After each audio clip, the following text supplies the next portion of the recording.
it says to love him with all. I have to be careful that I'm not loving somebody more than him. But with all doesn't allow necessarily, if we look at it the wrong way, doesn't allow any room for me to love my wife, because I'm loving him with all. So I have to not be holding back, is what it's saying. Don't hold back anything in loving him, and he should be loved the most. But if it's all and not leaving any room for anything else, did that help? Okay, I figured that's where we were kind of going. Then how would I love my children? How would I love all of you if it's all got to go to him? Okay? So, but I have to do this with all the strength I have, is to make sure that I'm putting all things in the correct alignment, in the correct, when I say alignment, I mean like, I have to love him more than I love even my wife. I have to love him more than I love everything, even than my life. That's all. But I still have to love you, okay? And how could I do that if all means there's nothing other than that? That's it, and there's nothing left for anything else.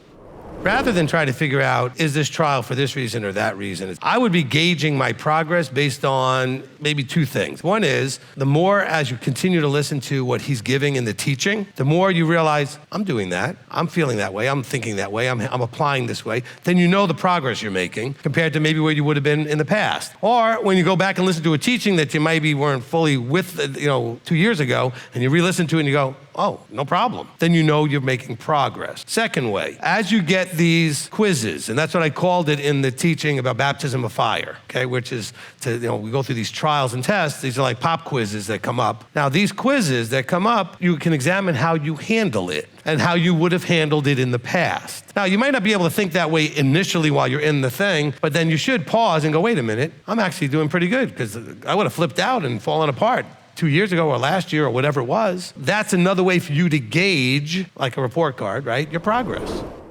What we have is he created free will beings with malleable plastic, okay, plastic means it can be changeable, elements in our personalities where we can become this or that.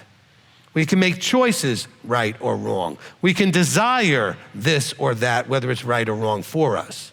And so he knew giving us that nature, which is the nature that also would sing praises to him, the nature that would love him beyond, not just love him because he made us to love him, right? But choosing to do that might also make other choices. So he knew that we had a nature that would sin.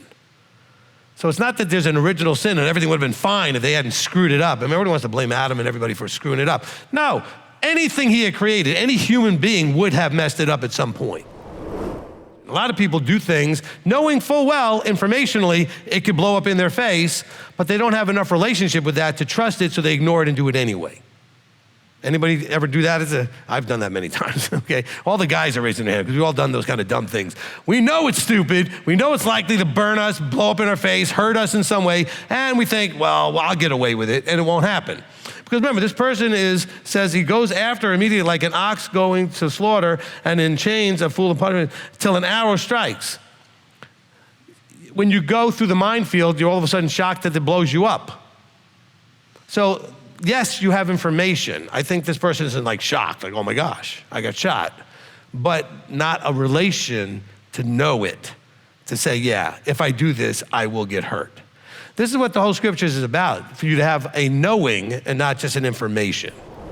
So can you define simple, and does it mean that you're easily tempted and it doesn't take much to satisfy your flesh? So simple in this case is not referring to the hardness of it, the difficulty of it, like this is simple, this is hard. It's talking about simple meaning like a child. It's like a simpleton that way. It's a young person in whatever, not necessarily physically, but a young person or young in the understanding of the walk. Verse 6 says, leave the simple ones and live and walk in the way of understanding. The simple don't have understanding yet. They're too new in what they're doing. It's kind of like the same thing in the other. It's the same thing. Okay. It's a growth process, right? They start off as simple with information that when I taught you, of course, look, you're a wonderful young lady now, but when I taught you when you were just a wonderful, wonderful little child, you couldn't understand some of the things I taught you then because you were in this place called simple. I don't know where it is in scripture. I can't remember. When you're talking about like the ones who still had the milk instead of the meat, right. They couldn't Paul handle talks it about yet. that. Yeah, he says, look, I want to feed you meat, but you guys are choking on the milk. Okay, So that's the simple are the ones who are choking on the milk. Like Christians always like, oh, the Torah is too hard, which really bugs me because they're actually observing us doing it.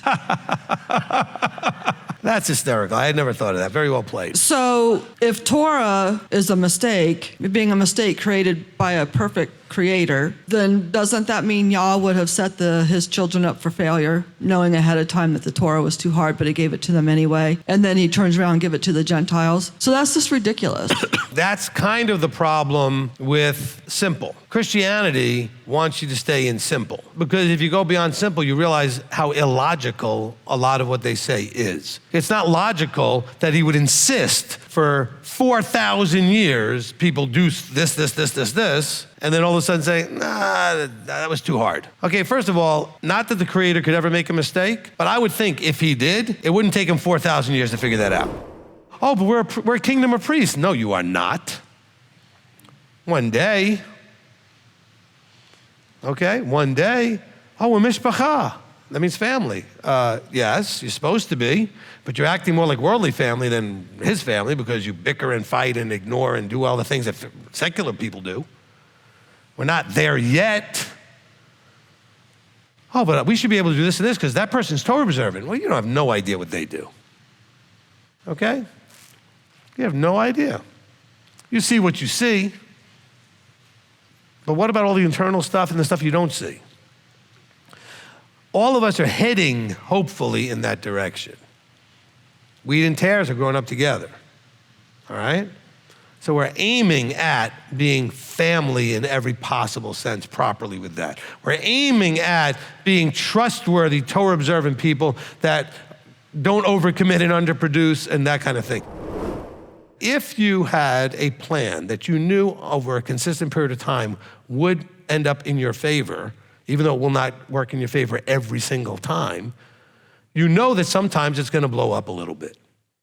But you make the choice because you know over time that choice will work. Okay? Anybody's ever played basic strategy, blackjack, you know the basic strategy. Blackjack says, if they've got this and you've got this is what you do, period. No thought, no emotions, no wondering that you think you know what the next card's gonna be. You hit or you don't. Because you know the percentage is, if you do that over time, you will have this much of a chance to come out ahead. But you do it mechanically, knowing it will work over time. If I jump in emotionally and do anything different, it will blow up in my face. So keep doing what's right, knowing that what's right pays off in the end, no matter what it looks like short term. The idea of accountability has with it the idea of correction, right? And correction comes only out of relationship. So you can't just say, how can we as men, hold each other accountable? Well, we can only if we develop an appropriate relationship where there's an expectation of you holding me or me holding you accountable. You can't just go over to someone and think I'm being an accountability person for them if you've not had that agreement, okay? So as men, we should develop enough of a relationship with other men where we can then agree to hold each other accountable. But now we're in an agreement to do that. So no correction can come properly out of nothing. It has to come out of relationship where the expectation is that you would do that and I would do that with you and we're okay with that. We approve of it. Does that make sense? Okay? So the answer is you must develop relationships in which accountability can be a part. We go under the understanding of causing and allowing, which is what Yahweh does, right? He causes or allows. And so I don't think that to jump to the conclusion that something was from him and was a blessing is necessarily a good idea until we have 20/20 hindsight after it's actually played out. Because I've had lots of people tell me, oh, this job was such a blessing, only to have it blow up 2 weeks later, okay?